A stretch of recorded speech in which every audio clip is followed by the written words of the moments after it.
Hello and welcome back to Everlasting Summer. He was sitting there the whole time. So she did notice me then. You? And I accidentally, if you know what I mean. Alicia rushed at me. And covering my butt with one hand and holding my clothes with the other, I ran into the woods. It seemed the best solution to me at the time, as showing up naked in the middle of camp accompanied by two screaming girls wasn't a good idea. I ran without looking back, and I stopped a few minutes later to catch my breath. It seemed there was no pursuit, so I managed to save myself. But at the cost of lacerated, scratched and bleeding feet, I'd had no time to put on my boots. I sat on a tree stump inside. Sometime later, having dressed already, I left the forest. I need to decide what to do next. My feet are hurting, I should probably go straight to the infirmary. On the other hand, my stomach isn't going to wait either. Maybe I should accept Electronique's invitation. Or I could head to the canteen and hope of finding something left to eat there. Okay, I think the wise move is probably to sort out our injured feet first and worry about dinner afterwards. It's always good to take care of my health, and even better at the times when things start to hurt badly. So without hesitation, I made my way to the infirmary. But right in front of the door I stopped, as if some mysterious force was holding me. I had no desire to face the camp nurse without any urgent need, but on the other hand, I almost did a great deed yesterday defending the infirmary. In some sense, she did owe me. I took heart, and I opened the door. Hi, Pioneer. Hello. I'm sorry I was so late yesterday. That wasn't a problem at all. Why have you come? Are you sick? She smiled slyly. Well, I got my feet a bit. You got a bit what? My feet.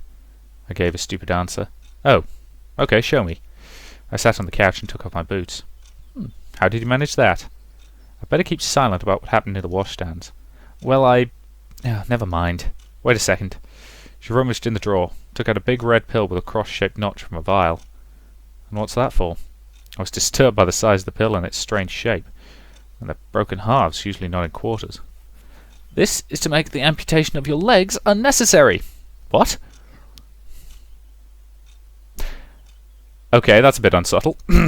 Nothing, don't be afraid. Pioneer. You'll take it and it will be alright. And this pill, why does it look like that? It's for patients who refuse to take medicines perorally. Yeah, I'm not entirely sure how to pronounce that. And her eyes are still a little creepy. We screw it into them with a screwdriver then. I didn't dare to ask where they were actually being screwed in actuality. And now try to bear it a bit. She took a pack of cotton wool, wrapped a bud with it, and applied plenty of iodine to it. And I braced myself for the torments of hell. I moaned quietly. But with my trust in this method of disinfection was much higher than the odd pill, so I had to withstand the burning. Now it's done. I put on my boots and tried to walk. My feet were still hurting, but the sharp pain was gone. Thank you. Don't mention it. Drop in any time. Pioneer. I said goodbye, and I left the infirmary. My health problem was solved. It's the right time to eat now. The day had just started, and I'd gone through so many things already. But I did it, and now I have legitimate grounds to fill myself up. Today I wasn't the last one, so I could choose a free table. Lunch included pea soup and mashed potatoes with fish. It was a major disappointment to me. I don't eat fish in any form, and hence I'll get fewer calories than usual. Soon Slavia and Lena came to my table. Can we? She smiled nicely. Oh, yeah, sure. I stood up and pulled out a chair for her. Please. I was in an excellent mood at the moment. Enjoy your meal? Saying that, Lena began staring at me. Continued for some time, but then, realizing how odd she looked, switched to her plate. You too? Do you have any plans for tomorrow, Semyon? No. I gave her an honest answer, as I indeed had no plans. Well, except for searching for answers, but that was more of a global goal. Do you want to take a boat ride to the island with us? The island? Well, I think I've seen it from the pier. For what? Olga asked us to go and gather some strawberries. There are lots of strawberries there, they're so delicious. I could imagine the taste without even eating it, just by looking at Slavia's face. Strawberries. And what are those for? I don't know, but it's a great idea. Well, indeed it is. Moreover, I haven't actually been to the island yet. Yeah, sure. Incidentally, I am assuming this game probably has a decensoring patch to stop those, purely black screens when there's boobs on display from actually being black. Within minutes, we were already standing at the pier. Well, here's the boat. Hang on, I'll go and fetch the paddles now. Because as I say, I would have looked it up, but most of the forums are in Russian, and I can barely speak English, so I certainly can't read Russian. I was left face to face with Lena. Do you like strawberries? Well, not really, but they're tasty. Lena smiled. I see. I didn't really know what to say next, or how to continue the conversation. If Slavia didn't come back, then, well, we could probably sit here till the evening without saying a word. Here you go. She handed me a pair of hefty paddles. Yeah, thanks.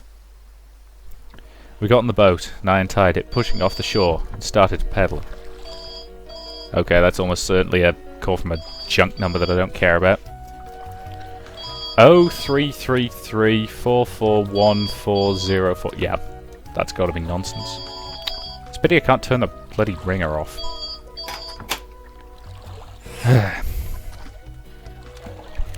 These? Yep, they've hung up. Good. And where exactly are we heading to? Right there. She pointed her finger at the island. That island is named the closest one. Well, I wonder what captain gave it such an original name. Well, the island is indeed pretty close to the shore. Aye, aye, captain. If only I'd known what was waiting for me ahead. I wasn't an experienced oarsman. I'd rowed a boat just once or twice in my entire life. It was less than half a mile to the island, but we were making our way in zigzags thanks to my skills. But by approximately the middle of the trip, my arms hurt so badly that I dropped the paddles to get some rest. Well, aren't there any strawberries anywhere else? I mean, in more accessible places. But the tastiest ones grow there. Slavia gave me a puzzled look. Is it hard for you to row alone? Lena, unlike Slavia, understood everything straight away. Oh, it's nothing. I couldn't let a fragile girl help me. The rest of the way I spent concentrating on staying alive while getting to the island. And Slavia and Lena discussed something, but I wasn't really listening. That was way too much for me. And at last we arrived. Completely exhausted, I got out on the shore and looked at the boathouse. It seemed so far away that the first person on the moon watching the Earth rise. Here you go. Slavia handed me a basket. It was a small island, barely 100 meters long. It looked like a birch grove, with even rows of trees covering its entire surface. A calm green sea spread beneath our feet, the wind causing lonely waves in its surface from time to time. Oh, this island looked like a lost paradise. It's no wonder that the most delicious strawberries grow just here. We've got to split up. That way we'll do the job faster. Yeah, sure. But there are only 2 baskets, said Lena humbly. Oh, you're right. My bad. How are we going to split up then? This feels like the classic, okay, you've been alternating between choosing one of these 2 girls. Pick one, damn you. Kind of decision. So...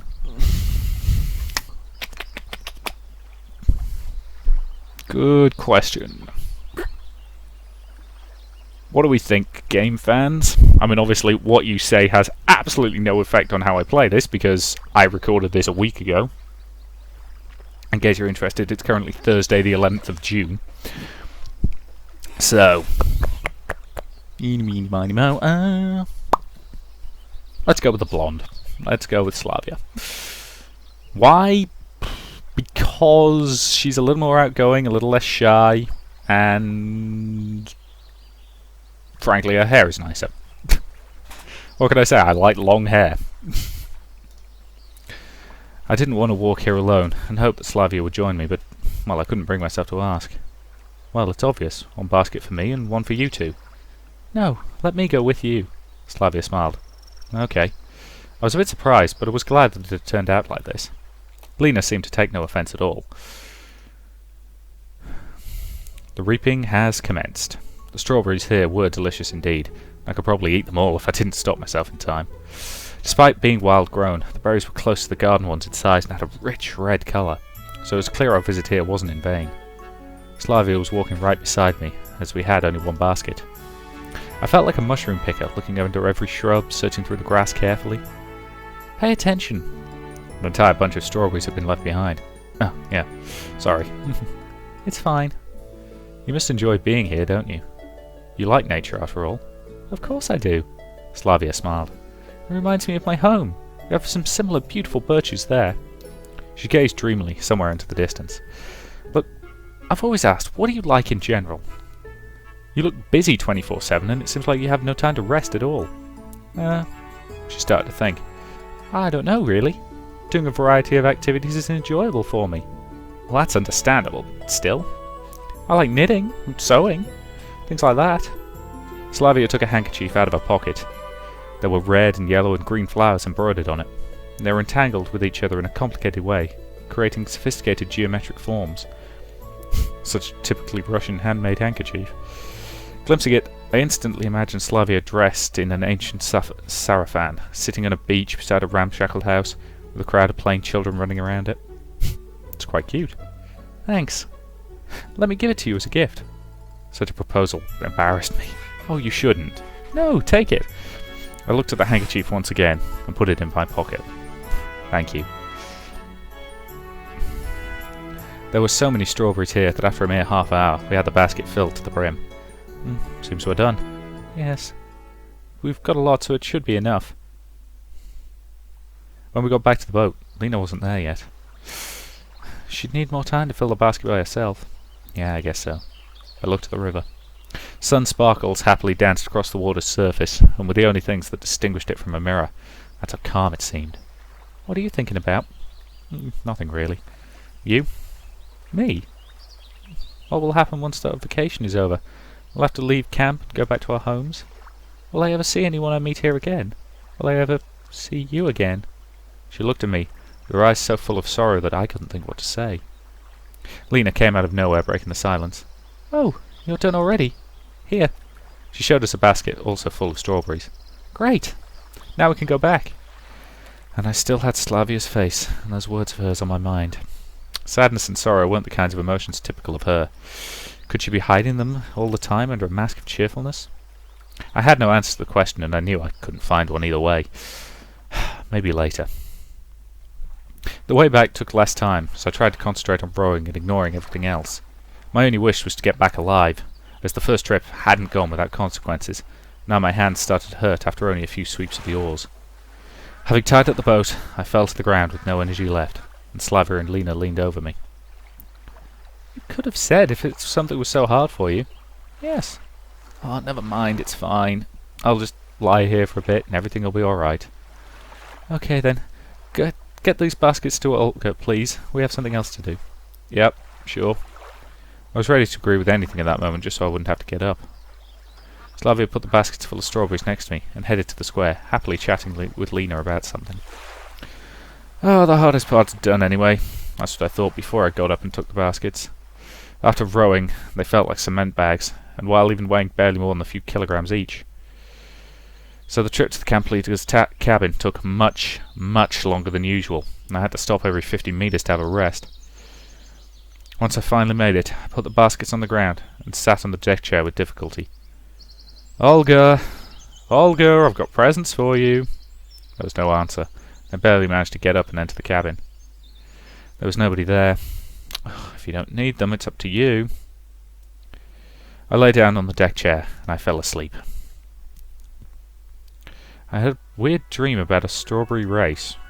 I was rowing a boat with my last ounces of strength, trying to scrape huge berries that were chasing me, and my hands were failing me, and I could barely see anything because of the sweat covering my face. Blood was hammering in my temples, but the strawberries were getting closer. They were baring their teeth at me. But wait, strawberries with teeth? Semyon! Semyon! I woke up, and Olga was standing beside me, shaking my shoulder. Ah, I see you got a rich harvest, didn't you? Thanks to the girl's help. Okay, but that's not all. Seriously, I was just anticipating a lovely rest I was about to have. Do you even know what these strawberries are for? Not a clue. What an honest confession. We'll make a cake out of them. I see. Well, I suppose that makes sense. To honour the miraculous rescue of Shurik. And it's all thanks to you. It was clear that getting the strawberries wasn't the last thing left to do. And why? Please tell me if I'm such a hero. Why do I have to organise a celebration in my name by myself? Well, I guess. So, I have an important task for you. We are missing yeast, flour and sugar. And need it all in the canteen before dinner. And who will make the cake? Who can't deal with it on their own somehow? I asked pitifully. Of course they can't. All of them are busy. And you're the only one in the whole camp who does nothing. While her words were partly true, that didn't make it any easier for me. Moreover, the words felt like a bullet to my head. So, write it down. You'll get yeast in the infirmary, flour in the library, and sugar in the clubhouse. Wait, hang on, what? I have no time, I'm in a hurry. Good luck. She smiled slyly and left. Of course, there are a lot of strange things in this camp, but yeast in the infirmary. Okay, I can deal with that, but flour in the library? And sugar? No, way beyond my comprehension. I spat on the floor. Oh, I don't want to, and I will not believe this. Just tell me you're pulling my leg. I wouldn't be surprised if a crowd of fat green trolls had appeared right then and there beside me, and every one of them feeling obligated to laugh at me. Maybe to hell with this cake? I weighed my options for some time. Oh no, if such a major plan of Olga's fell through, I'd be in for a world of hurt. And that'd complicate both my life and the camp of my search for answers, which I've actually stopped for quite a while. Ugh, it seems I have no choice. Okay, let's start with the clubhouse to get some sugar. Feels like I've gone through more things today than the previous days combined. And thus approaching the clubhouse, I'd forgotten to even think about how awkward it must be to look for sugar there.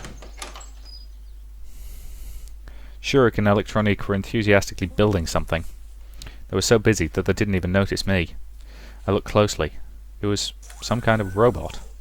Or at least the body of one. Moreover, this robot was female and had animal ears. I didn't want to make up theories about the purpose of such device for the luminaries of our camp cyberneticists. But even though the design looked practically workable, I had my doubts about this robot ever being able to conquer Earth. Or at least being able to ever do anything on its own. But they seemed to be enjoying the process more than the end result itself. And that was something we shared, even though I didn't want to admit it. On the other hand, they weren't afraid of possible future criticism or jokes.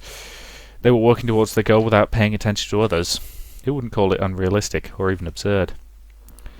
Oh, it looks like I'm comparing them to the luminaries of the sciences. Hey guys. I greeted them uncertainly.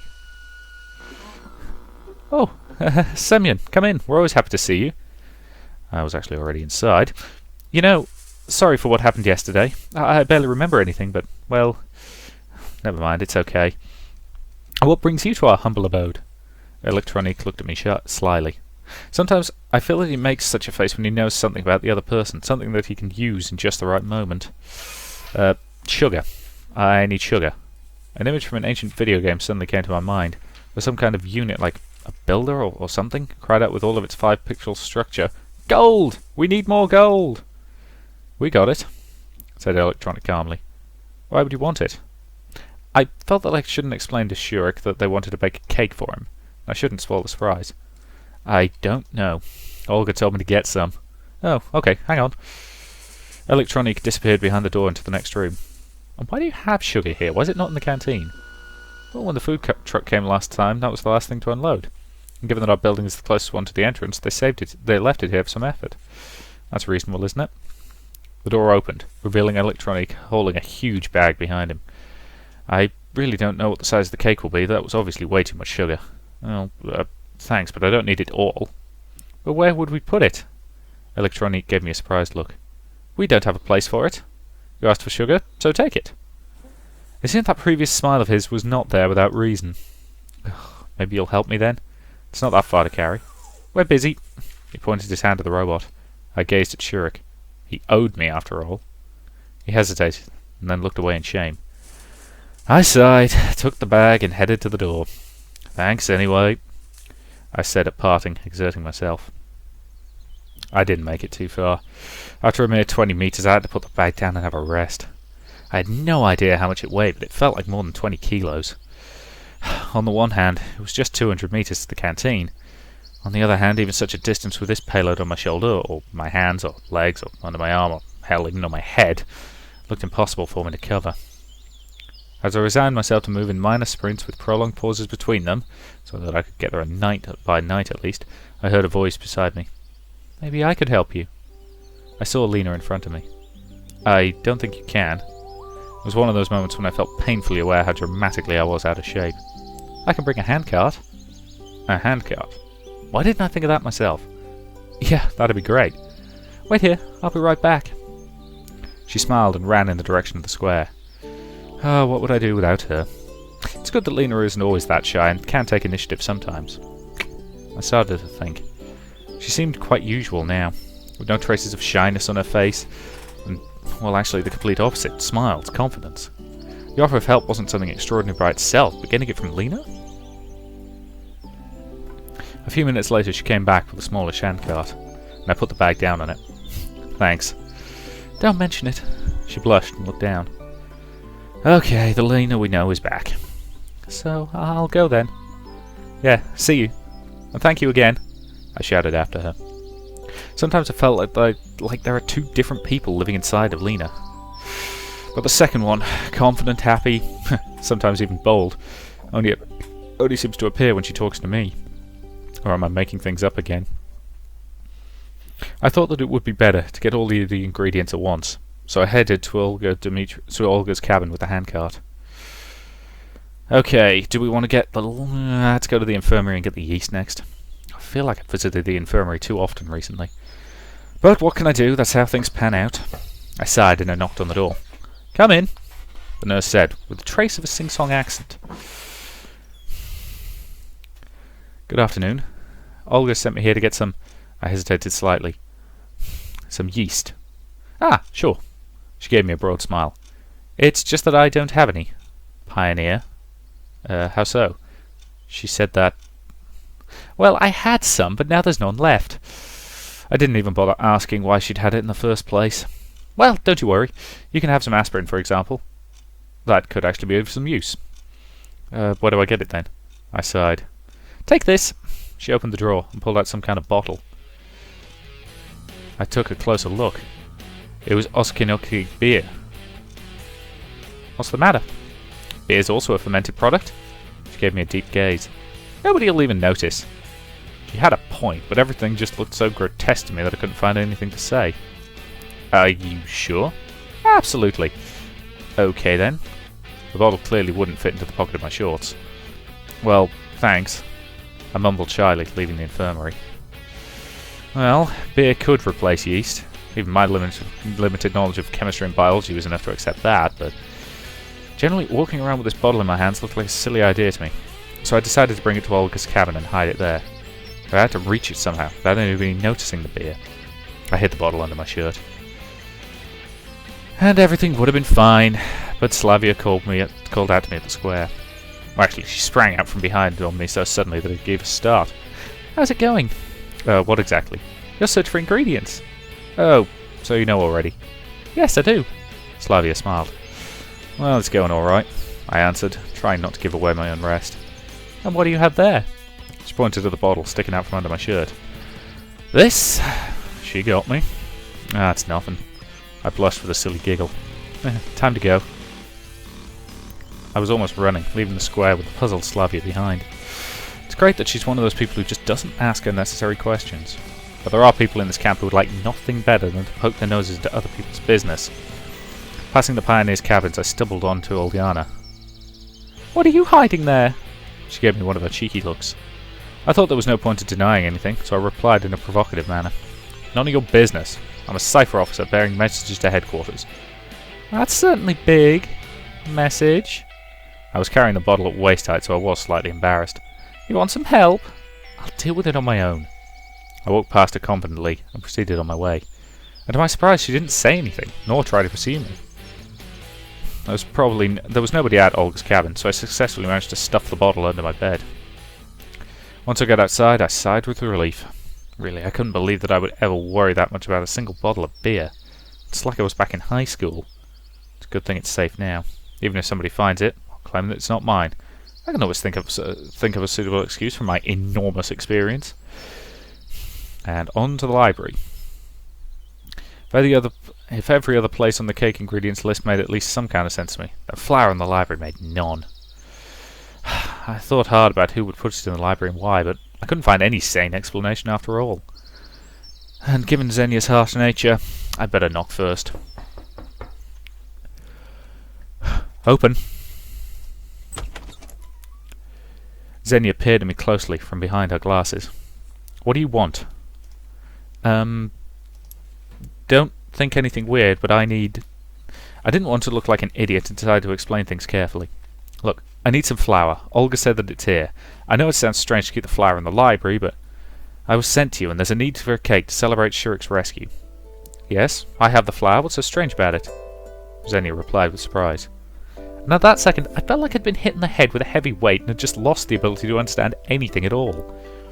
Flour in the library. Oh sure, what's so strange about it? We're in Wonderland, I'm Alice, and now I'm gonna go eat that magic mushroom and then I'll be back home. Hey! Yeah? I was daydreaming. Wait here, I'll be right back. She disappeared behind the bookshelves while I folded my hands and started waiting.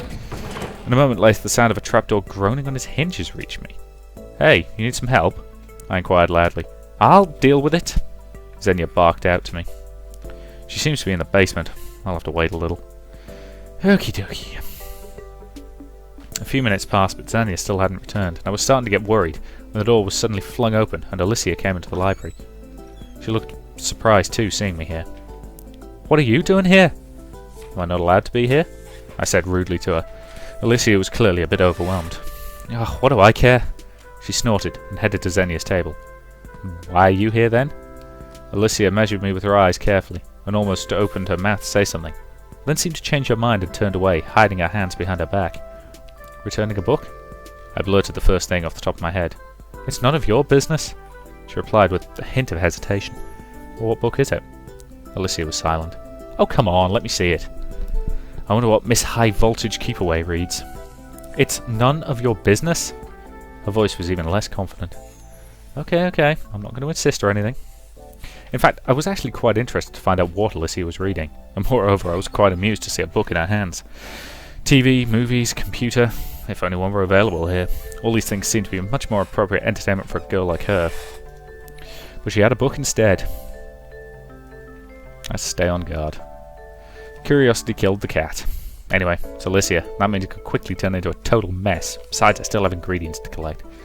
Well, I'll come later.